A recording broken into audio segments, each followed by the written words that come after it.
For example एक बंदा आपके पास आता है, घुमा फिरा कर फलां बंदा फलां महफिल में तुम्हारी फलां बात कर रहा था। अगर कभी ऐसा हो ना, कभी ऐसा हो कोई आपको ये बता रहा हो, एक सेकंड के लिए सोच ले कि वो आपके हक में बात नहीं कर रही या वो आपकी दोस्त इसलिए नहीं आपको बता रही कि उसके अंदर दर्द था आपके लिए।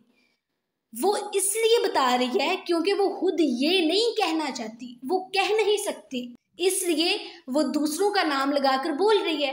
तरीका तो ये था कि जहां बात सुनी वहीं उन्हें भी रोक देती कि आप ऐसी बात ना करें, क्योंकि इस वक्त वो यहाँ मौजूद नहीं है, वो अपने हक में सफाई पेश नहीं कर सकती, उसके बारे में बात मत करो।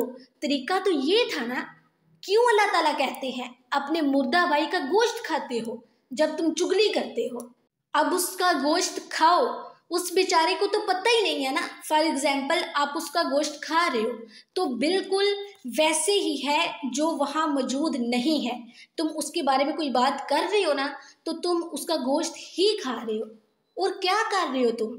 तुम्हारे दोस्त, तुम्हारे घर वाले, तुम्हारा खामन, कोई भी रिश्तेदारों में से ले लेते हैं, तुम्हारी नंद है, सास है, कोई भी जो उधर मौजूद नहीं है, आप उनके लिए बात कर रहे हो ना, आप उसका मुर्दा का गोश्त ही खा रहे हो। वो तो अपने सफाई में कुछ नहीं ना कह सकेगी उस वक्त में।